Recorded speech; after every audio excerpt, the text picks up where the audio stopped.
It started with a brochure on the kitchen table. Nothing said, "We need to talk," like a professionally designed pamphlet with a smiling log cabin and the words, "Reconnect with nature. Reconnect with yourself." Across the top. I picked it up while my wife, Erica, zipped around the kitchen, phone tucked between her shoulder and cheek, talking to her sister about wine, hiking boots, and who was bringing what board games. "I already booked it," she said after hanging up, not meeting my eyes. "It's this weekend. I figured we needed a break, you know? Fresh air, no phones, no stress." The way she said we made it sound generous, even kind. But I knew better. This trip wasn't about us. It was about her. Her and her younger sister, her friends, that circle of high-energy people I never quite felt part of. The ones who made me feel like I was speaking a different language even when I understood the words. "Sounds great," I said, forcing a smile. "Who's going?" She rattled off names. Amy and Darren, the couple who ran marathons together. Melissa, who I vaguely remembered from our wedding. And of course, Katie, her sister. Katie. I hadn't seen her much over the last few years, not since she moved 3 states away and only came back for holidays. She was 5 years younger than Erica, more grounded in a way, even if she hid it behind sarcasm and too many tattoos. I remembered the way she used to roll her eyes when Erica got dramatic, how she stayed behind to help clean up when Erica drifted off with a glass of wine in hand. She was the only one in Erica's circle who looked me in the eye when she talked to me. The cabin was high in the Blue Ridge Mountains, a few hours' drive from home. I tried to picture the trip in my head. Rustic fireplaces, pine-scented air, maybe some long overdue silence. But I also knew how these things went. I'd be the odd man out. We arrived Friday afternoon. The sky hung low with silver clouds, and the trees were just starting to turn, splashes of gold and fire red dotting the hills. The cabin was nicer than I expected, big, with a wraparound porch and would stacked neatly by the front steps. Erica leapt out of the car before I'd even turned off the engine, already yelling greetings to Darren and Melissa. Inside, people were unpacking, laughing, opening wine bottles like it was already evening. I stood there holding our overnight bag, ignored until Katie came out of one of the bedrooms and gave me a nod. "Hey," she said, brushing a loose strand of hair from her face. She'd changed her hair, darker now, shoulder length. She wore a worn flannel shirt and jeans, comfortable. "Easy. You look thrilled." I chuckled despite myself, just wondering how fast I can fake an ankle injury and get airlifted out of here. She smirked. "Same." And just like that, the tension in my shoulders eased. We all settled in. The group dynamic quickly took shape. Erica leading the charge with drinks and stories, Darren and Melissa attached at the hip, and Katie floating quietly on the sidelines, like me. Dinner was loud. Erica told a story about our anniversary last year, exaggerated, twisted into something comedic. Everyone laughed, including me, even though I remembered the night differently. Her checking her phone under the table, me pretending not to notice. Afterward, as the sun dipped behind the trees, we moved to the porch. Someone lit the outdoor fire pit. I stood at the edge, watching the embers swirl into the sky like tiny ghosts. Erica didn't come stand beside me. Instead, she was deep in conversation with Melissa, their heads close, voices rising and falling in dramatic cadence. She threw her head back and laughed, that fake kind of laugh, the one she used when she was putting on a show. I turned back to the fire, nursing a beer that was already warm. "Kind of beautiful out here," Katie said beside me. She was holding a glass of red wine, barefoot despite the cool night. "It is," I agreed. "Hard not to feel small, in a good way." She glanced at Erica, then back at me. "You okay?" That question caught me off guard. It was too real, not surface level like the rest of the night. "Yeah, I lied. Just tired." She didn't push, just sipped her wine and stood with me in the quiet, the crackling fire between us. Later that night, I crawled into bed next to Erica. She smelled like perfume and red wine. I tried to hold her, just a hand on her back, but she shifted away. "Too hot," she mumbled. I rolled onto my back, staring at the dark ceiling. This was supposed to fix us. That's what she said. But she hadn't spoken directly to me all day. And yet Katie had. She saw me, even in the smallest ways. The way she offered me the last chicken skewer at dinner, the quiet smile when I held the door open for her, the way her eyes lingered just a second longer than they should have. I told myself I was imagining it. I told myself it didn't mean anything. But deep down, I knew this trip had just begun, and not in the way Erica thought. Something was shifting. Something neither of us had planned for. And it had started with a cabin in the woods, a strained smile, and the unmistakable feeling of being forgotten. There's a certain kind of cold that doesn't come from the air. It crept in that first night, not from the crisp mountain breeze or the drafty log cabin, but from the space between us. Erica was surrounded by friends, wrapped in stories and wine. I was seated on the far side of the fireplace, legs crossed, a bottle of beer warming in my hand, my silence barely noticed. The flames danced in the stone hearth, casting long shadows across the living room walls. Someone had pulled the couches around in a half-circle, and everyone was tucked in like it was some nostalgic camp reunion. Katie sat on the floor with a throw pillow in her lap, her wine untouched beside her. She looked up at me from time to time, quietly observant, as if she were watching a play she didn't want to be a part of. The conversation had turned juvenile, truth or dare, for grown-ups with too much alcohol and not enough maturity. It started with Melissa daring Darren to strip to his boxers and run onto the porch yelling, "I'm a mountain goat." He did, bleeding convincingly. Everyone howled with laughter. Then it was Erica's turn. "Truth," she said, smirking, cheeks flushed with Cabernet and attention. Melissa grinned. "What's something you've never told your husband?" My attention snapped back into place. "Oh, come on." Erica waved a dismissive hand. "That's a loaded one." "All the better," Darren chuckled. Erica leaned back, tilted her glass, and looked over at me.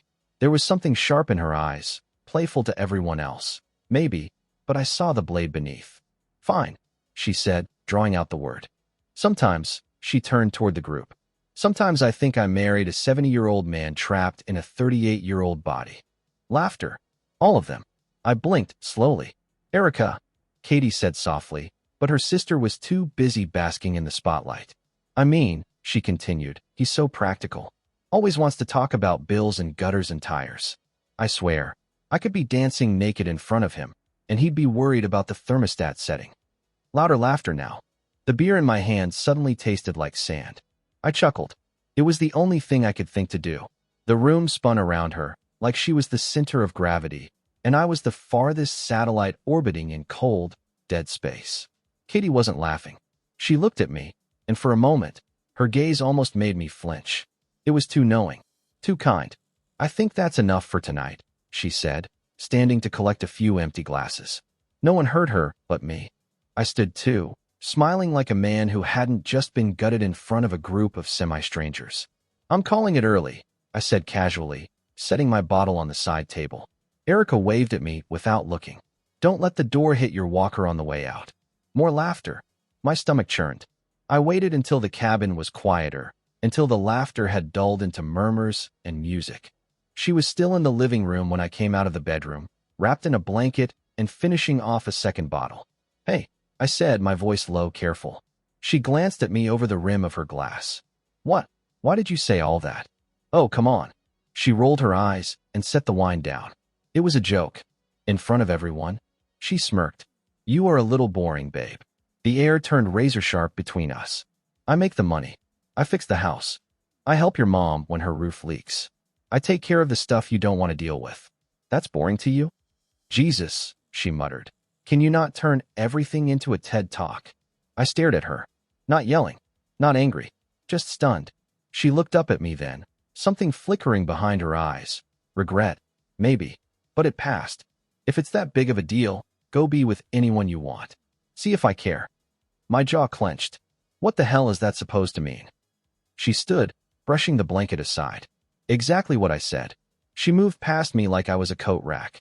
"If you're that miserable being married to someone who likes to have fun, then go find someone who loves your spreadsheets and Saturday chores." I turned with her. "Erica, do you even hear yourself?" But she was already at the hallway, hair swaying behind her, voice trailing off. "Try not to lecture the furniture before bed." I stood there for a long time after she vanished into the guest room. The fire crackled in the background. Katie's glass was still on the table. She hadn't come back into the room. I walked outside to clear my head. The cold hit me like truth, sharp, biting, sobering. In the distance, laughter still echoed faintly through the trees. But here in the dark, on the porch steps, it was just me. And for the first time since the wedding, I wondered how much longer I could live like this. Wanted but unseen, needed but ridiculed. I didn't know where this trip was going, but I had a feeling tonight was only the beginning of something I couldn't undo. The next morning, the mood around the cabin was all glowing hangovers and clinking mugs.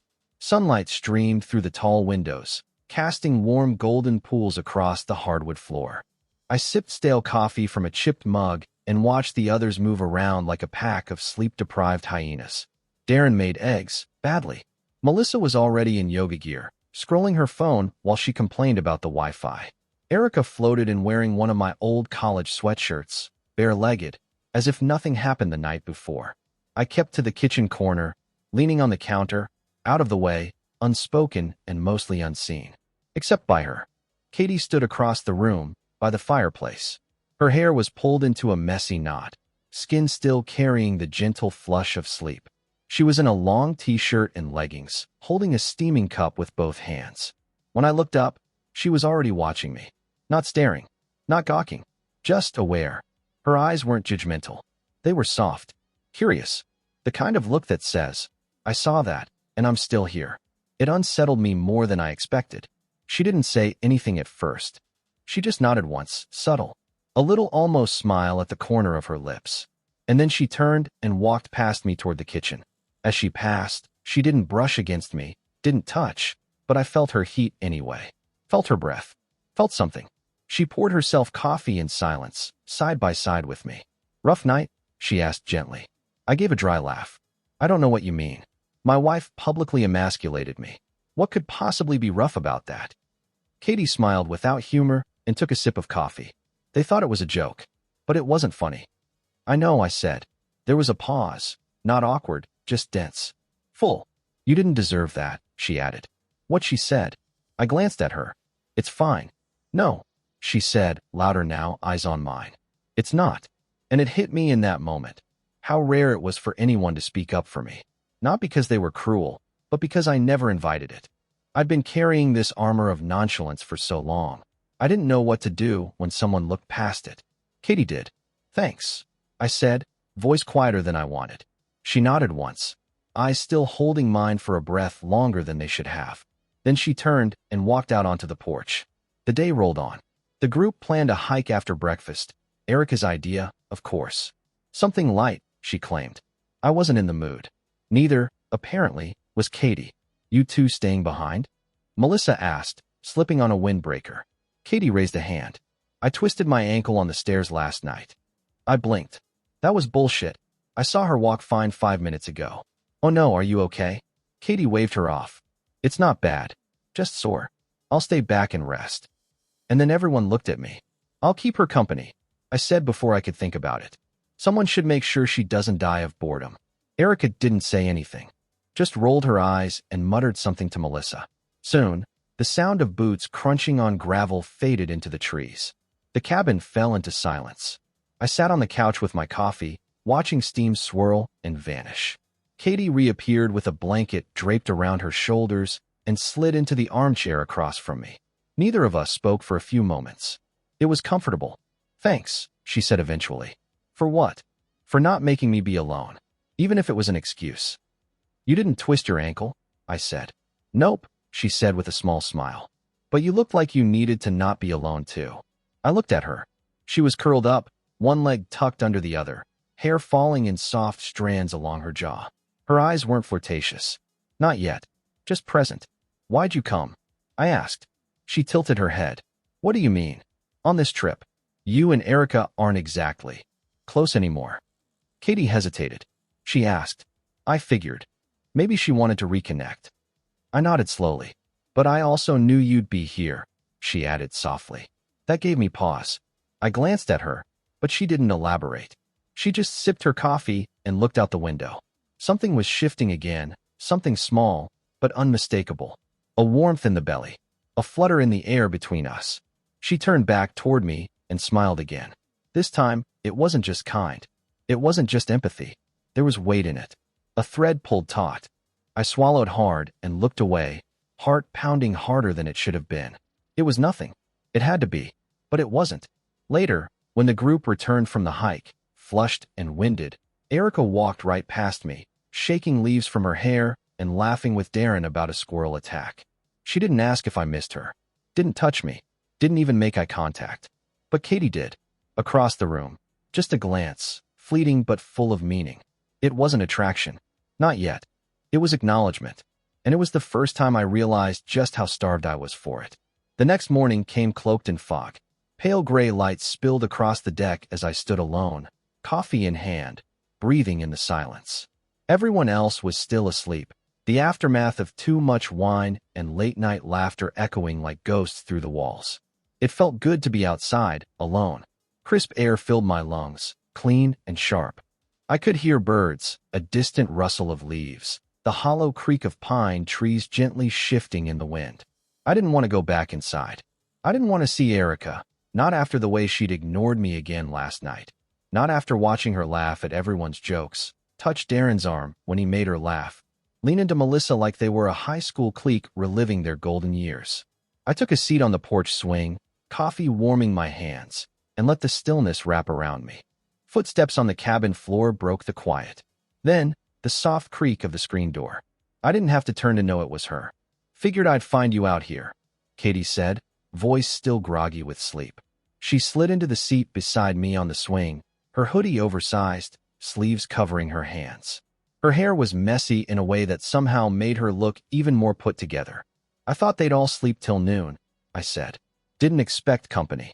Katie gave a soft laugh. I'm not much for sleeping in. Never was. We rocked slowly in silence. I'm glad you're out here, she said. Something in her voice was different, deliberate, like she'd been waiting for this. I glanced over at her. Yeah. She nodded, staring out toward the trees. There's something I've been thinking about saying, but I wasn't sure if I should. I felt my chest tighten. About Erica?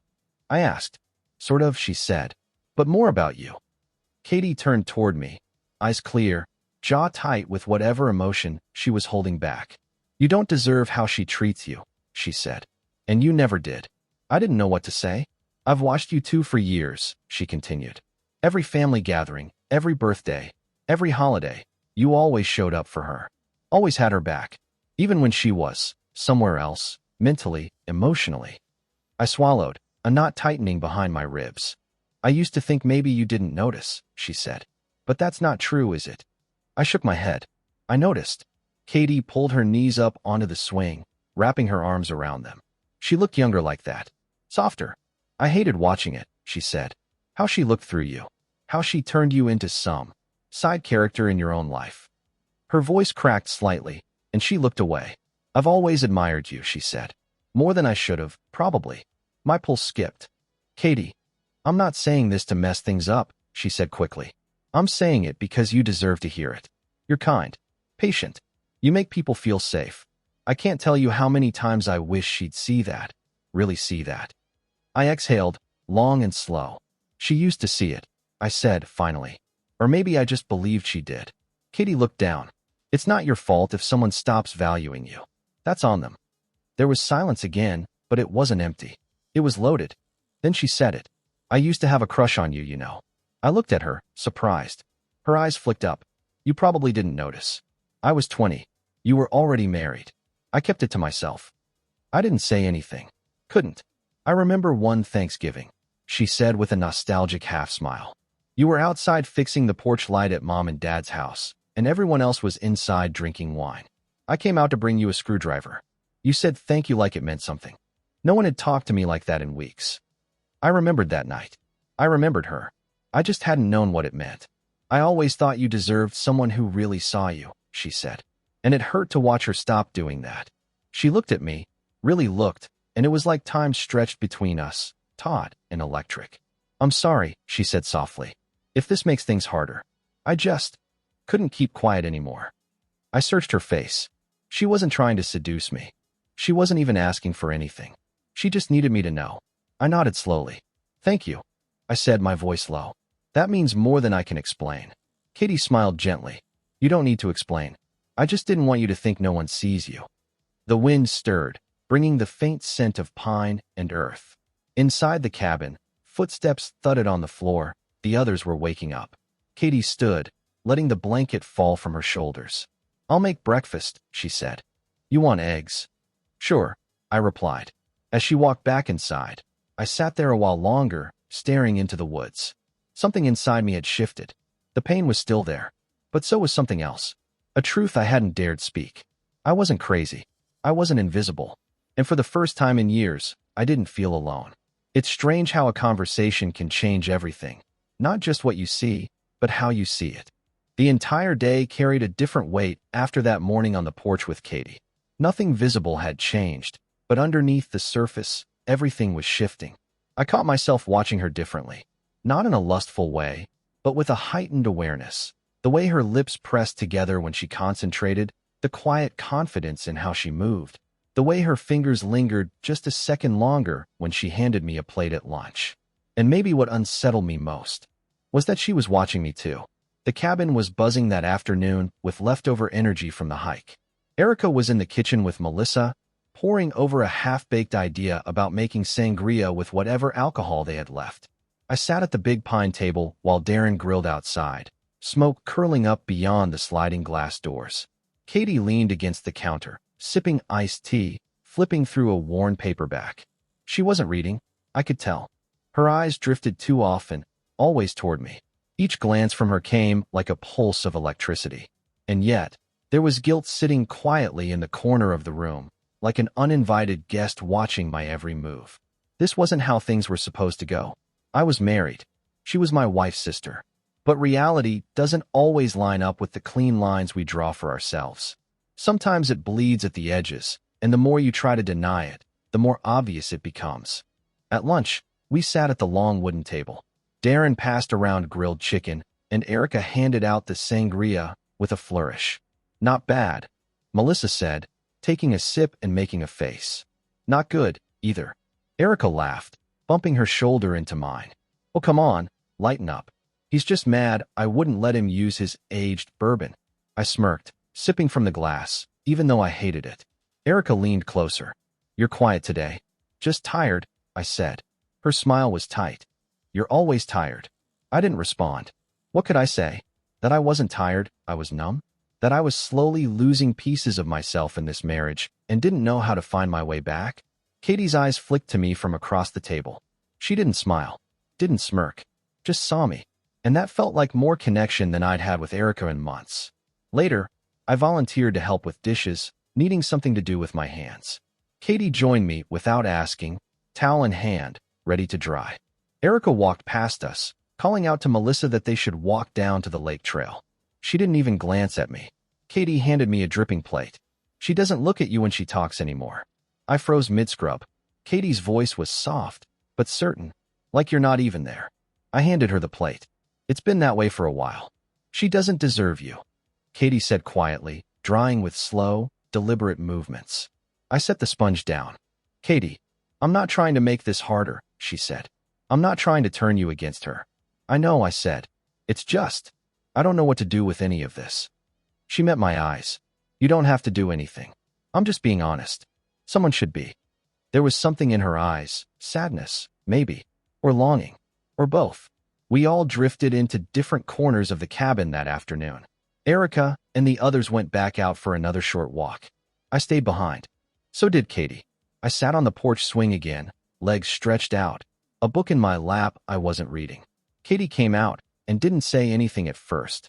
She sat beside me, close but not touching, and watched the forest breathe in and out in the wind. For a moment, I imagined reaching over, just taking her hand. I didn't. But the urge was there, humming in the background like static. Katie finally broke the silence. Do you remember when you and Erica visited me in Asheville? That weekend after your 5th anniversary? I nodded. Yeah, you were still in that little apartment with the slanted kitchen. She smiled. You two had a fight. I could hear it through the wall. I pretended I didn't. I looked down at the book. I remember. I brought you that cheap whiskey the next morning, she said. You said thank you like I had just rescued you from a burning building. You did, I said. She chuckled. I always wondered what that fight was about. I turned to her. She forgot our anniversary. I planned a whole weekend. She didn't even remember until we were already halfway there. Katie was quiet for a long time. Then she said, You looked so tired. Even back then. I exhaled slowly, feeling the truth of her words settle in my chest. I think I've been tired for years, I said. She nodded. You don't have to be. Our eyes met again, and there was heat between us now. Not fire, not lust, just undeniable awareness. She looked down. Sorry, that was too much. No, I said, voice low. It wasn't. And in that moment, we didn't need to touch. We were already crossing lines, not with our hands, but with our hearts. And I didn't know how much longer I could keep pretending I didn't feel it. It began with a single rumble of thunder far off in the mountains, so soft it could have been imagined. But by late afternoon, the sky had darkened with a slow, deliberate purpose. Gray clouds gathered over the pines like judgment, and the wind came in restless gusts that rattled the porch swing against the cabin siding. Inside, the mood shifted with the weather. The others had returned from their hike just before the first drop of rain splashed across the windows. Melissa complained loudly about her hair. Darren tried and failed to light the fireplace, and Erica barely noticed me. She moved around the cabin in leggings and a tight, white sweater I'd never seen before. New, expensive, designed to be seen. Not by me, though. Not anymore. Her eyes skimmed over me like I was a stranger boarding at the wrong cabin. I think the power might go out, Katie said quietly beside me. We were in the kitchen, side by side again. Always side by side now. It's coming down fast, I replied, watching the sheets of rain sweep across the yard. As if to prove the point, the lights flickered twice, then went dark. A chorus of groans rose from the others. Oh, come on, Melissa sighed. Seriously? Well, Darren said, already reaching for his phone. At least I downloaded Netflix episodes. Erica, standing by the window, laughed. Wow, trapped in a cabin with no power. This is so on brand for this weekend. I looked at her, the way she swirled her wine glass like we were in some wine country villa and not a storm-rattled log cabin. She didn't even glance at me. Let's make it cozy, Katie said. Her voice cut through the noise, soft but firm. She was already gathering candles from the sideboard, a box of matches in hand. Within minutes, the room glowed in soft amber. Pillars of light flickered on the kitchen counter, the mantel, the coffee table. The cabin transformed, quieter, warmer, like the storm had pressed the pause button on the world. Everyone slowly relaxed. A bottle of red was opened. Darren found a Bluetooth speaker that still had charge and played some low acoustic playlist. Someone, probably Melissa, suggested ghost stories. The usual grown-up camping trip performance. I sat on the arm of the couch. Katie took the cushion beneath me. Every movement felt intentional now. Every breath she took, I was aware of. The back of her hand brushed my leg once as she reached for her glass. She left it there a moment too long. I didn't move away. Erica told a story next. Something about her college dorm, exaggerated for effect. She waved her arms, laughed too loud, flirted with the room. But every so often, I'd catch her glancing over. At me, at Katie, at the way we sat too close. Jealousy? Curiosity? Or maybe suspicion? I didn't care. By the time Darren had told his third bad ghost story and Melissa was halfway into a third glass of wine, the atmosphere had shifted again. People were tired. Or drunk. Or both. The storm raged outside, wind howling against the windows, lightning sketching the silhouette of trees against the walls. All right, I'm tapping out, Melissa said, stretching. My back's gonna hate me tomorrow. One by one, the group trickled off to their rooms, until only Katie and I remained. The candles still flickered between us, and the wind still whispered around the corners of the cabin. You want me to blow these out? She asked, nodding at the candles. I looked at her, really looked. Her knees were tucked beneath her on the couch. Her sweatshirt slipped off one shoulder, exposing bare skin, soft and warm in the firelight. Her hair fell in loose waves that caught the candlelight like copper. Not yet, I said. She smiled, but it was sad somehow, like she knew what we were dancing around. I keep thinking, she said softly, that if we don't say it out loud, it's not real. That this doesn't cross a line. I didn't answer. You've always been good at being silent, she added. Too good. My jaw tightened. And you're better at saying things no one else will. She laughed once under her breath. Maybe, but I've never said what I really wanted to. I turned toward her. Say it now. Katie met my eyes, unflinching. Her voice was barely above a whisper. I wanted it to be you. I wanted you to be with someone who sees you. And every time she forgot you, ignored you, made you feel like nothing, I kept wishing you'd see me. The words struck like thunder in my chest. I see you now, I said. Her breath hitched, and I saw her eyes glisten in the candlelight. The silence between us was louder than the wind outside. I should go to bed, she said, slowly rising to her feet. Yeah, I said, even though I didn't move. She stepped around the coffee table, close, too close, then paused. Neither of us leaned in. Neither of us moved. But we were there, held in something thick and impossible. And then she walked away, down the hall to the guest rooms. I sat in the glow of the candles for a long time, the warmth of her presence still clinging to the couch cushion beside me. The storm had knocked out the power, but something else had turned on inside me, something I couldn't shut off. The rain hadn't stopped. By midnight, it had dulled to a steady rhythm on the roof, soft and hypnotic, like the heartbeat of the mountain. The fire had long since burned out. Only the faint scent of charred wood lingered in the cabin's living room. I couldn't sleep. The bed felt too cold, too empty. Erica had crawled in without a word, her back to me, pulling the comforter tight around her like armor. Her breathing settled into that rhythm she used when she was pretending to be asleep. I lay there for a while, staring at the ceiling, listening to the storm, to the silence, to my own restless thoughts. Eventually, I slipped out of bed, careful not to disturb her. Not that she would have noticed. I pulled on a hoodie and stepped outside barefoot, the wood of the porch cool against my soles. The air smelled of pine and wet earth. Clouds hung low, hugging the mountains. The trees swayed gently, their leaves whispering secrets in the dark. I just stood there, leaning on the railing, watching nothing in particular, letting the silence wrap around me like a blanket I hadn't realized I needed. And then, the door creaked open behind me. Soft steps. No hesitation. Katie. She joined me without a word, standing beside me, her hands stuffed into the pockets of her oversized sweater. Her hair was pulled back this time, damp at the ends. Her cheeks flushed from the cold. You couldn't sleep either? I asked. She shook her head. Your wife snores. That surprised a laugh out of me. Katie smiled, then looked out into the trees. You come out here often? Just tonight, I said. I needed to breathe. She nodded, understanding without me needing to explain. There was a long silence.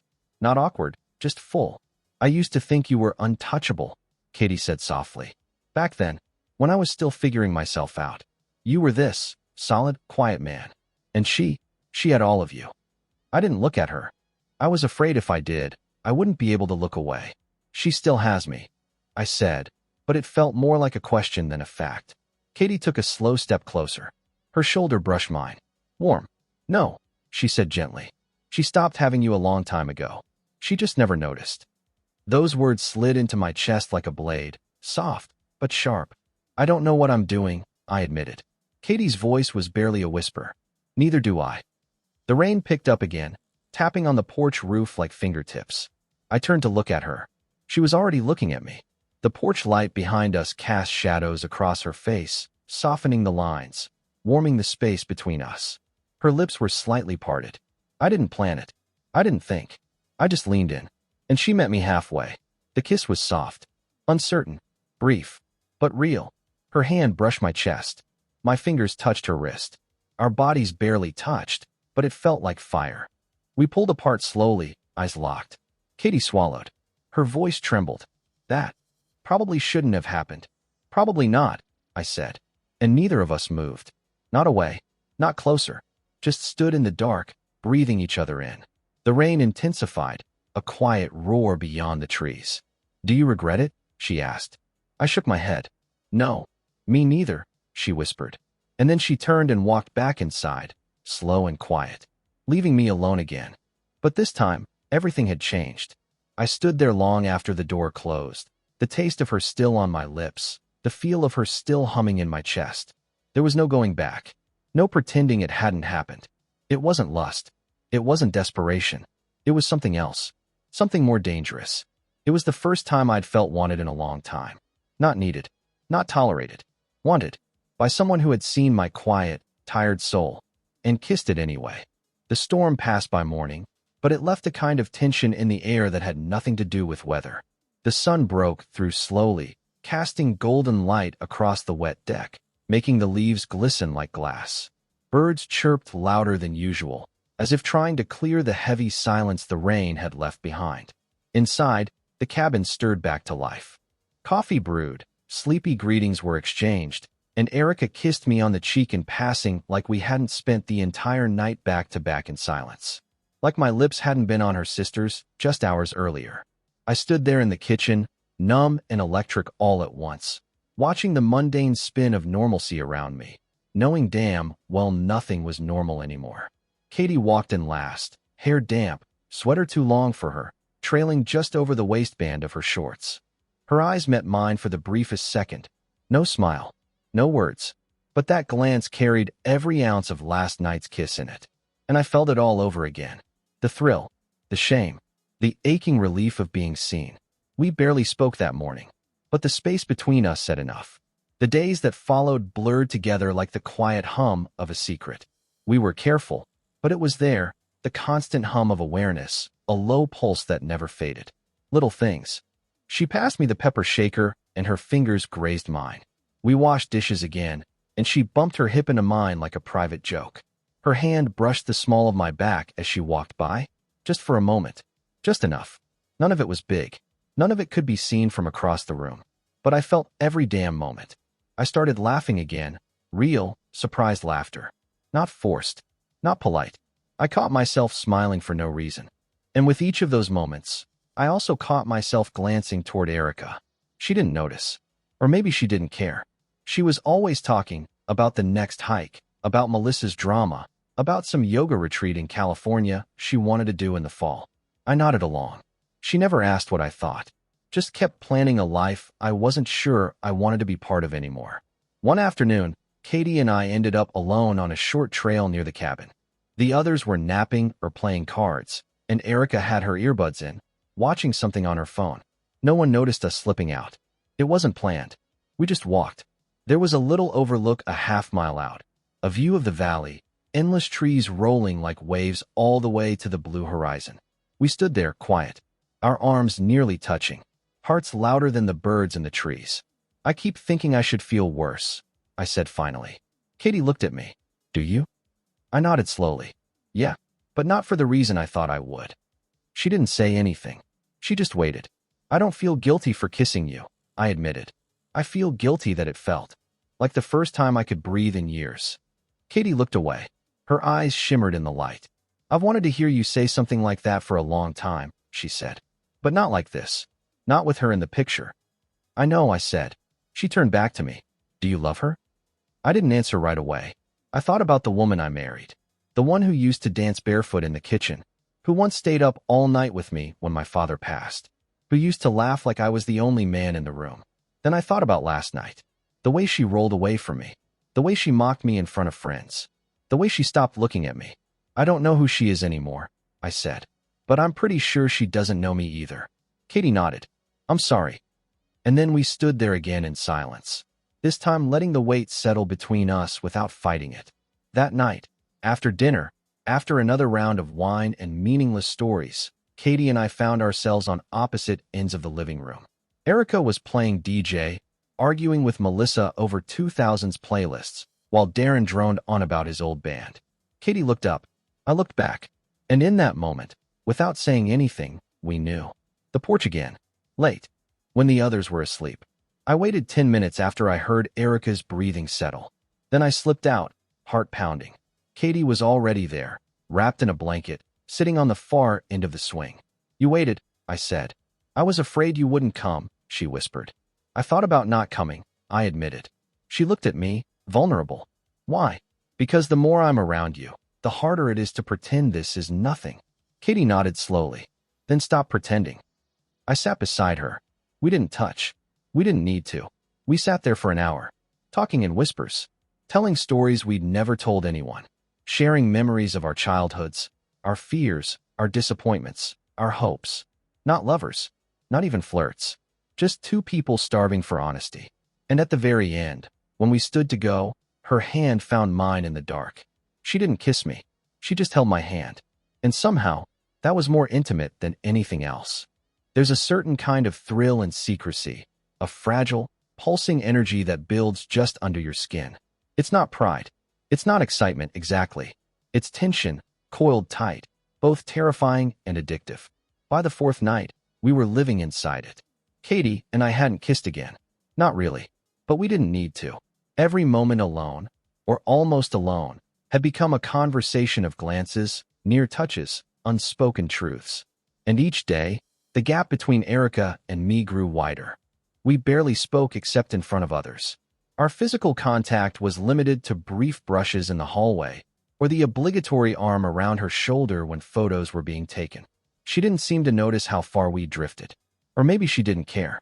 Either way, it felt like the house we'd built had hollowed itself out, and we were both just walking through the rooms pretending they were still full.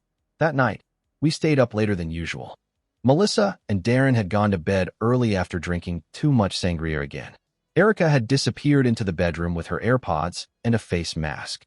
Katie and I ended up on the porch, just the two of us, the way we had every night since the storm.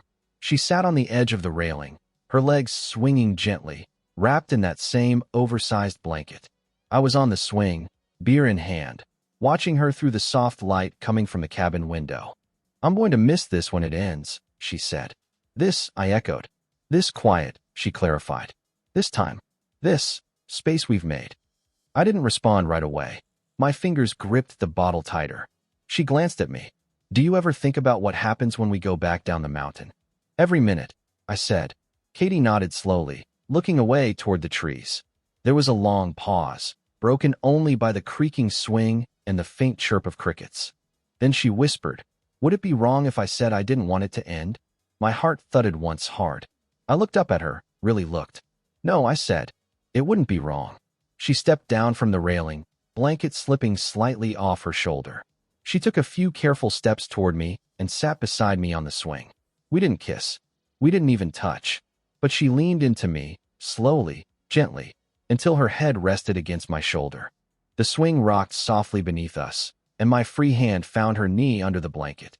Light, just resting there. Familiar. It was quiet. Too quiet. Which is why the sudden creak of the screen door slamming open hit us like a gunshot. Katie and I jolted apart as Erica stepped onto the porch. "Oh." She blinked, startled, eyes moving between us. "I thought everyone was asleep." "They are," I said quickly, heart pounding in my chest. She looked at Katie, then me. Her eyes narrowed slightly, lips parting as if she was about to say something. But then, Katie stood abruptly. "I was just coming in." Erica stepped aside as her sister passed her without looking back. The door creaked shut again. Erica turned toward me. "You're out here a lot lately," she said flatly. I forced a neutral expression. "It's peaceful.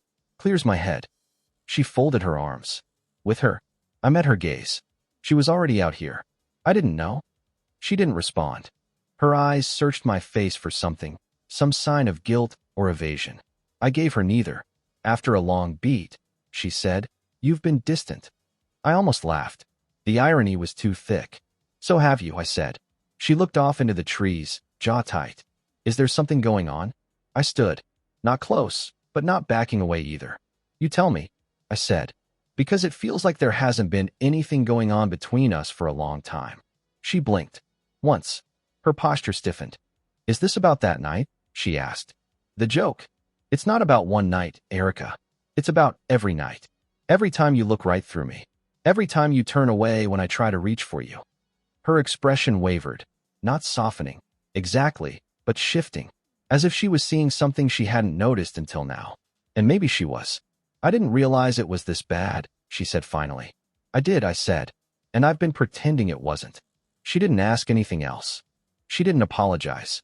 She just turned and went back inside, leaving me standing there, alone with the storm still echoing in my chest.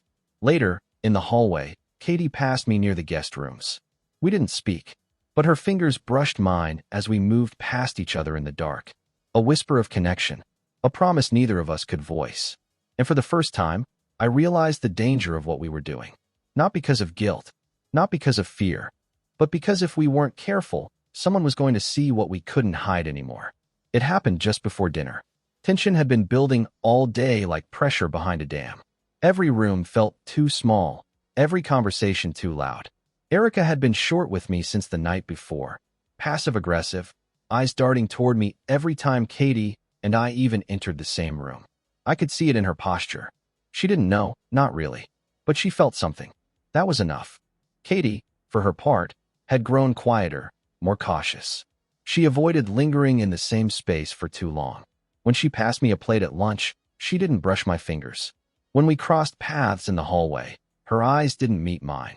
But that evening, after hours of eggshell walking and half-formed smiles, everything cracked open. It started with a joke. Melissa was talking about a married couple she knew who went to couples counseling and ended up splitting because one of them fell for the therapist. Everyone laughed. Lighthearted. Casual. And then Erica, swirling her wine, glanced at me and said, "Don't worry, babe. If you ever fall for someone, at least try to make sure it's not my sister." Silence. The air turned to glass. Everyone froze. Katie's fork clinked gently against her plate. I blinked. My jaw tightened. What the hell is that supposed to mean? Erica didn't smile. It's a joke. Relax. I pushed my chair back slowly. You think that's funny? She scoffed. Oh, come on. You've been attached at the hip all week. Don't act like I'm the only one who sees it. Melissa and Darren both shifted uncomfortably. Katie's face went pale. Don't do this, I said, voice low. Erica stood up, wine glass in hand. Why? Because I might be right? Because maybe you do want her instead of me? Katie stood abruptly. Stop. Erica. No. Erica snapped, rounding on her. You don't get to play innocent. You've been drooling over him since we were kids. I used to think it was cute. Now it's just pathetic. That did it. I stood, fists clenched at my sides. You don't talk to her like that. Her eyes snapped to me. Her? Not even denying it anymore, are you? Katie was already backing toward the hallway. I'm not doing this. I'm not. She disappeared, her footsteps retreating down the hall. The silence that followed was deafening. Melissa murmured something about giving us space. Darren stood and followed her out, casting me a look. Not angry, not judging. Just confused. And then it was just the two of us. Erica glared at me, wine forgotten in her hand. So, you gonna tell me the truth? I let out a slow breath. Do you even want it? I want to know if my husband is screwing my sister, she snapped. We haven't had sex, I said. But I kissed her. The words came out like a bullet. Sharp. Final. Erica staggered back a step, like I'd slapped her. You kissed her, she repeated. Yes. How long? Since the storm, I said. That night you went to bed early. She stared at me, disbelief flooding her face. Unbelievable. No, I said quietly. What's unbelievable is how long I've felt invisible in this marriage. How long you've looked through me like I was just furniture. She laughed, bitter and cracked. Oh, so this is my fault. You kissed my sister, and somehow I'm to blame? I'm not excusing it, I said. But I'm done pretending this marriage is alive when it's not. Erica looked at me like she was seeing me for the first time. And not in the way Katie did. Not with recognition or warmth. This was shock. Betrayal. Fury. And under all of it, something else. Resignation. You're really in love with her? She asked. I didn't answer. I didn't have to. She nodded once, slow. Then get the hell out of my sight. I walked out the front door, into the cold night air. My chest burned, but not with guilt. With clarity. I walked down the dirt path past the edge of the clearing, into the woods where the trees swallowed the sounds of the world. And that's where she found me. Katie. Her face blotchy. Eyes red. She didn't speak. She just stepped forward and wrapped her arms around me. I sank into her, into the only place that felt like home anymore. We stood there, tangled in each other, hearts pounding. It's out, I whispered. She knows. Katie pulled back enough to look at me. What now? I looked around at the trees, the stars barely visible through the shifting clouds. I think, I said slowly. I stopped pretending I'm still married. Katie nodded, tears shining in her eyes. And us. That's up to you, I said. She leaned in and kissed me again, deeper this time, urgent. A kiss that wasn't just about want. It was about choice. And I kissed her back, because for the first time in years, I wasn't reaching into a void. I was being met. No one spoke the next morning. The storm that had been brewing for days, the emotional one, had finally broken, and the silence it left behind was heavy. We all moved through the cabin like strangers pretending to still be friends. Coffee brewed, bags were packed, doors opened and shut, but no one said much. Erica was the first one ready to go. She moved with stiff precision, earbuds in, sunglasses on inside the house. The message was clear. She wasn't just done with me. She was done with the entire weekend. I watched her load her bag into the trunk without looking back. She didn't ask me to ride with her. She didn't ask me anything. I didn't stop her. Katie stood by the window in the cabin's main room, arms folded, a duffel bag at her feet. Her eyes followed Erica as she walked toward the car and disappeared into the driver's seat. "She's not coming back for you," Katie said quietly, not turning around. "I know," I said. There was no triumph in her voice. No smugness. If anything, it sounded like grief. "She'll tell your parents," she added. "Probably. She'll tell everyone." "I know," I repeated. Katie turned then. Her face was pale, but steady. "Are you ready for that?" I wasn't, I admitted. "But I am now." Katie took a slow breath. "This wasn't how I wanted it to happen." "Me either," I said. "But I'm glad it did." She stepped forward, close now, just a breath away. "You're sure?" she asked. "Because once we walk out that door together, there's no undoing this."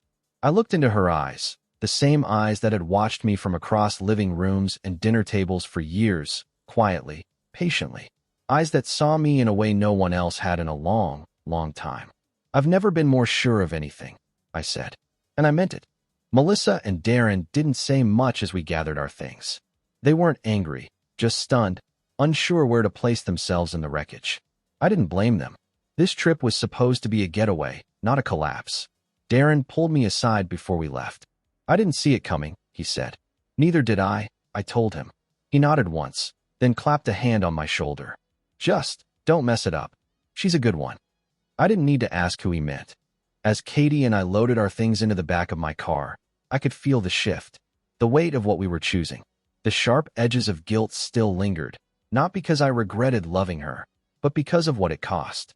But the alternative, living in silence, in that hollow house with a hollow marriage, was no longer possible. I couldn't go back. Wouldn't. We climbed into the car. Katie sat beside me, quiet, hands folded in her lap. The gravel crunched beneath the tires as I backed out of the driveway.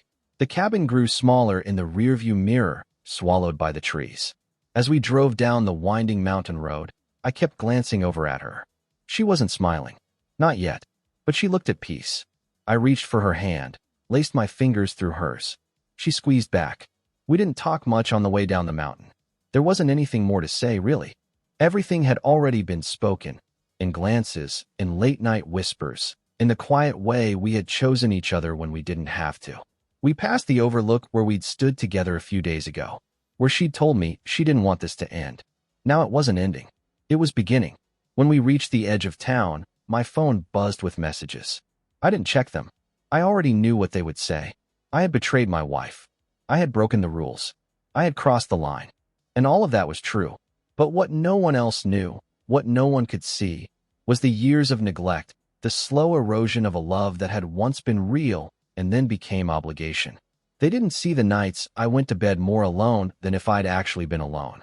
The jokes that chipped at my dignity. The eyes that stopped seeing me. They didn't know how long I had felt like a ghost in my own life. But Katie saw. From the beginning, she saw, and I wasn't going to waste that. We checked into a small inn just outside the city. Quiet. Discreet. Not because we were hiding, not anymore, but because we needed space. A place where the rest of the world couldn't reach us, at least for a little while. That night, in that unfamiliar room, we lay together on a bed that wasn't ours, under sheets that smelled like someone else's laundry detergent, and for the first time, it felt like we were home. She curled into my chest and whispered, "Are you okay?" "No," I said honestly. "But I will be." She nodded, eyes closed. "We're going to lose people," she said. "Maybe," I said, "but I'd rather lose everyone else than lose myself." And her fingers tightened around mine. In the days that followed, everything unfolded quickly. Erica filed for separation. My phone filled with messages, some angry, some confused, a few that surprised me with their support. Katie stayed close, never pushing, never rushing me. We were careful. We were quiet. But we weren't ashamed. Eventually, we told our parents. Then her friends. Then mine. Some people accepted it. Some didn't. But we didn't flinch. Because in the end, this wasn't a story about betrayal. It was a story about rediscovery. About recognizing a dying thing and having the courage to stop pretending it was still alive. It was a story about seeing and being seen. And choosing each other. no matter the cost.